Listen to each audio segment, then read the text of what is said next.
yeah, Bumbaya! Oh yeah, oh yeah, oh yeah! Here we go, here we go, here we go, here we go, here we go, here we go, here we go, here we go, here we go, here we go! Boom boomba, boom boomba! Opa! Oma, opa, okay kayo! Asama niyo po ang programang magbibigay sa iya tuwing alas 11 hanggang alas 12 mga kapamilya ang programang nag-iisa at walang katulad. Dahil lamang kapamilya, ito po ay magbibigay ng hindi lang katawanan kapamilya, no? Pati na mga pagtulunan sa kinabuhi. Kasama niyo po yung nag-iisang DJ ng DXAB Radio Patrol 1290 sa is una sa Manila, una sa public service plus entertainment.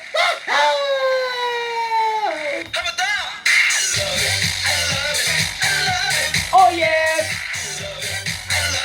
I love it! Oh, diba? Ka-hyper ba? Kaya sa Anloy, Biyernes, Monero. Thank God it's Friday! Pero thank God it's happy every day. Diba? Despite sa mga grabing ato mga gipagsagubang na kinabuhi mga igala, no? Na mo abot sa tuosay, makaingon ta, grabe no, diba yun? Bimatik mga itarumbay! Na, di ba? Makaingon sa mga balingon nga, grabe na, problema, manisya, ako yung problema, bay! Ang importante ka, pamilya, tao ta. Paramdaman nato nga di mo problema nga moabot sa to, abot pasabot ang kapamilya, no? Na akay pakiramdam. No? Mahadlok na ta, kung di na ta karamdam og problema, kay murag na aksyon na tagkabalaka, anak kapamilya, murag something, kinahanglan na nato na magpakonsulta sa mga psychologists. Kung murag lain na lagi akong pananaw sa akong mga kauban lagi, murag action, murag sa mga naog ok-ok. Wala mo mga naog milo ako mga amo.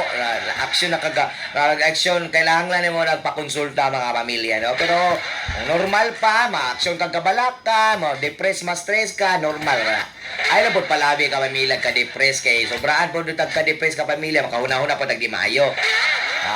Tamang stress lang. Usahay mong ka pamilya, kinahanglan mo lang ng stress kaya para mabalanse-balanse po kaya nato nitong kinabuhi, God. Ba, kay kinahanglan, may ganong panahon na mga igala ng stress po tagamay ba, kaya di po ka-realize nga murag action tagkabalakam, di po ma-stress. Aray lang, ugali sa Pinoy ka pamilya, no? To see is to believe. To feel is to believe. To experience is to believe. Kaya kung di pa niya maramdaman, di pa niya ma-experience, di pa niya makita, di, gano'n mo to, oh. Di, ano, makaingon ka nga, nasa huli ang pagsasasa. Dahil kung nahitabo na, di na pa magbasol. Di ba? Ano ugali? Di pwede i-reverse na to na pamilya? Di pwede i-proactive na to itong life? No? Na bago tamo reklamo, lihok siya. Ano yung pinaka-the best mga pamilya. Pero parang na mga doon, grabe na yun, nag-matter lang yun ka pamilya na nasa utok sa tao kung unsay mahitabo sa mong life. Ay kung gusto ka nga imong kinabuhi, murag ka ng kontento ra ka, nga ingana ra ka, kada bitong ginaingon nato nga kadong kung unsa na nimo makakaon lang ka, murag maora nimong life, pinaka gusto mo uswag, imo hama na. Pero kung gusto ka nga kanang, ay, gusto po na ako, no, nga maka-experience po ko ng butang na experience sa ubang tao, no, maglami, masiguro na i-experience, no. Yung ka, double time. Diba? Gusto po na ako nga kanang makabalay pod ko. Makabalay, baday kag, sige na kag panarbaho niya, mong sweldos ng gamaya.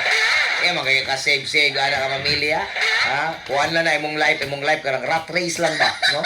Parang makakaon, na madawat sweldo, kaon. Nga na perminti.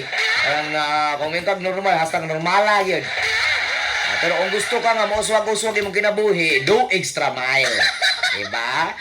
Mong buhaton og target mong trabaho, happy ka sa mong trabaho, ginabuhat mo mong passion og dedication nimo sa work.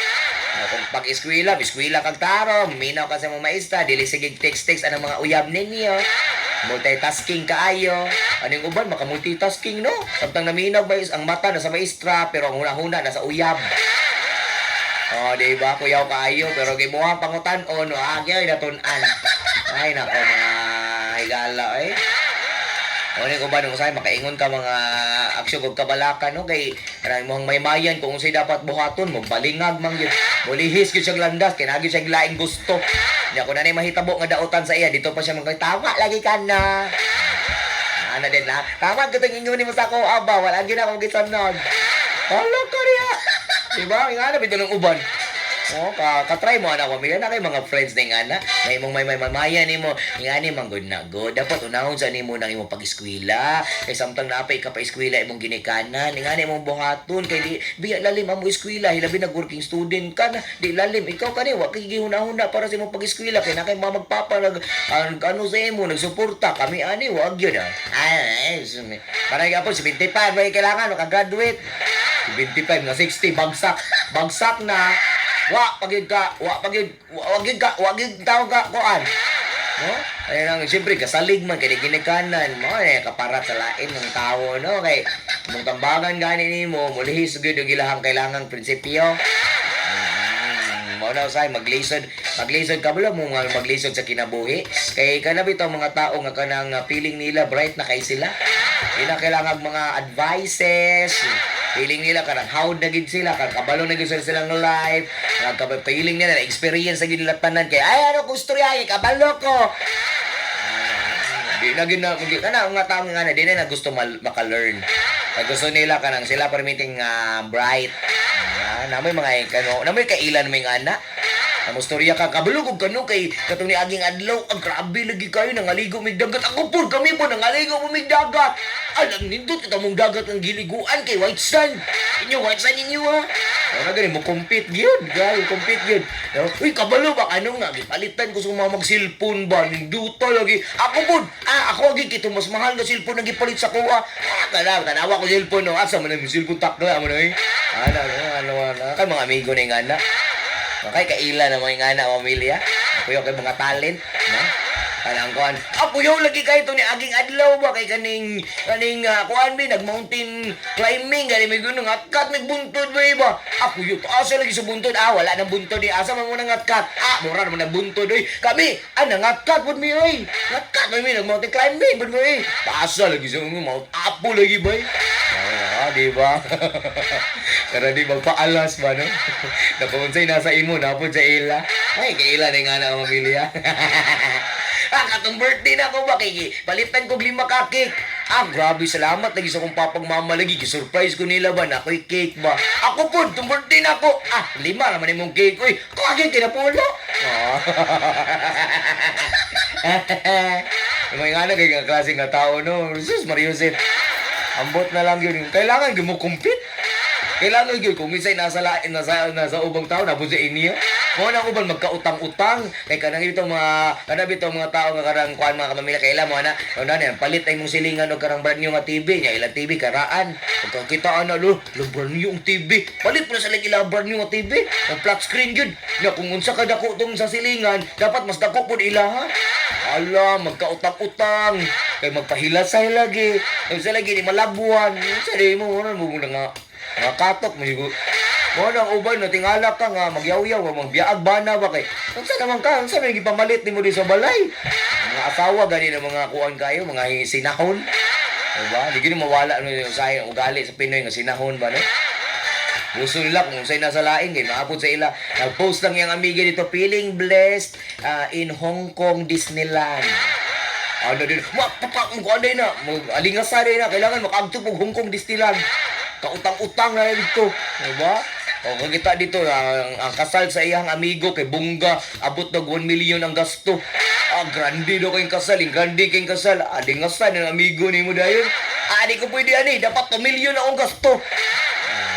Pagkaugma, ngangaway, gikahon. Yung mga sinahon, mga yung dagko. Kaya makailay yung anak. Diba? Ang karon pod nga year ka pamilya, mga kasal karon, lahi na ka pamilya. Dapat bungga na gid kaayo mga kasal karon nga dili na para sa uban na intimate ra gito sa una gud bahala ka nang barangay lang. Karon kailangan na bungga gid kay kanang nagid ka sa dako kay hotel. Kailangan gid ka pamilya nga mogasto jud ka 1 million kay kanang naasawa nimo kay sinahon pud utro pong sinahon. Kailangan gid na kanang mahalon ang mga gamit, mga first taker, first user sa kanang entourage. Dapat nindot kayo puno bulak ang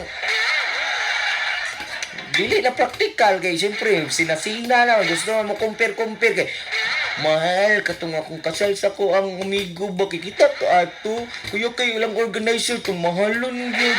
Dapat mahalon po datong organizer tapos mahalon na tong host kay para nindot kitag kasal. Ang nindot king kasal no dako kay gasto. Pagkaugma puro lalis. Ikaw ang honeymoon, pag honeymoon, pinakinambrasan. Away, ikaw ang kunalawa. Kaya sunod-sunod ka sa ila. Wag kita nalingaw. Wala lipay mga higala. Walang simple, basta rock. Diba? Nga na ba? Kasagaran, reality. Biya kaya na sa mga nagminyo ron. Diba? Magkano ba kayo na minyo? Mas gwapo na ka rin. Mo ang kasal sponsored. Ano na, uso ron, daga. Ba, padaghani, padagninang, daga kay 15 kanino, 15 kaninang. Ala mo dira, basta kay 15 kanino kung gusto. Pagkuan, prosperity dance, bawi. Bawi, bay. Dapat 1,000 di pambutang sa kaninong ninang. Ba mo, ikuha mo ron, mga paano sa mga kasal-kasal ba, no? Diba? Kung kabalo, pag kamo diskarte po, di po pwede nga ikaw na lang tanan. Utang diri, utang dito. Kung kayong gasto. Nindot kayong dungog. Ako, yawag kasal. 1 million ang kasal ba yun? Ang katulong nagbagong minyo. Kay parti na ding lalis. Kay, ang ilang balay, bogas. Di man nakakuha ng pinirito. Kay, ang kamukha ko na rin. Kibayan na itong utang. Ano ya? Maminyo. Wag pero kapamilya, actually choice magyapon gud na sa tao eh. Ayaw gid ipatigbabaw sa imo ang kanang kasina, patigbabaw ang pagkamaterialistiko, patigbabaw nimo ng inggit. Isag ang hinungdan gid mismo kapamilya nganong ang usa ka tawo gusto pud niya ang unsay nasa lain na pud sa iya, inggit manggod na. Moabot ang time nga mandaot na lang ka kay nainggit ka, di mo kaya yang nabuhat mo nang imong dauton. Ay nga na, ang pinakahinungdan ka pamilya ngano ang usa ka tawo dili siya ganahan sa isa ngani nga tao niya yang dauton nga musing wagi siya kailag yun no. Yan yung dauton niya buhat-buhatag istorya ng kasina ug inggit. Nga di sus kung makapatay lang ng inggit ug kasina daghan siya nga matay no. Ay Muslim ba ang pamilya ng mga dagan kayo tag mga trabaho na mga inggitiro sa eskwelahan na mga sinahon sa mong silingan na mga himantayon. Grabe na. Only in the Philippines. Kung muuswag ka, tagaan kag issue. Wala na, mamasang na, namayot na bay. Dato, nakaikutsi na mayot. Pito, diba? O makita ko, dili kita sila gusto na muswag ka. Kay pag muswag ka na, grabe imong pagpaningkamot, tagaan ang issue. Ang issue na kamamila, kung dili nga na, wala na, nanghantak na bay, nanghantak na. Mao kabalo ka na, kwarta na bay, illegal ang trabaho na bay, gakuan, pusher na bay, orang dako kay ng kwarta. Maunsa naman pawon ka ni kalibutan na, wala gid ay karapatan. Wala di mo uswag ng mga Pinoy. No? Kung mo uswag, dagang issue. Kung pobre, dagang issue. Kung nagkalisod din sila ang kinabuhi, dagang issue. Gusto na mo? Grabe, real talk. Real talk. Di ba? Nagana nag-text eh. Text. Ay, salamat kay sa mga kapamilya nato na makarelate kaya sa mga real talk, no? Salamat sa mga nag-PM sa ko o sa mga nag-message dire. Di lang ko ta mga suko ko eh. Ang sama na, may pinaguhugutan. Hugot. Hugot na more. Actually, mga pamilya, that is realidad. Karong nowadays, ana gid mo hang ma-observe ka pamilya, no? Na dili magdugay ang friendship, kay ang imong amigo na sina sa imo, dauton ka. Kay magdugay ang iyang mga mag-uyab, kay ang imong amigo, gisulot ang iyang uyab. Ang imong third party, ang kasagaran sa gisaligan nimo, ang grabe ang trust nimo, mao din ang motokob nimo, mao din na ang mortal nimo na imong kaaway, mao din ang traidor.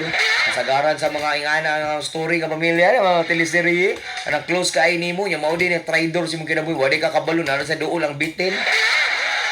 Ano ba yun ang mga realidad ka pamilya? Close pa nimo karon ya, pagkaugma, mortal na nimo nga kaaway. So, mao din na nagsinasina, nag-inggit-inggit sa buhat-buhatan kang storya, dauton ka. Una nga sa kaning tao ka full time kaning mga Pinoy full time kay sa mga panghimantay. Dali na kayo makabulog balita about sa ilang silingan. Balita sa ilang tawo. Ang kinabuhi, wa na tao na atiman. Wa na atiman ang kinabuhi. Kaya yung sao pa mamagatiman sa kinabuhi. Puro naman si kunahuna lain. Sari, uri. Doy, uy. Joke lang, mamaya. Ay, sa tanang mga nag-celebrate ng birthday, tsari mo, segue, tag pinalive, no? Kaya, ilang naingon sila, nasuko, no? Nalaing ka pamilya. Na-round talk lang ta. Hmm?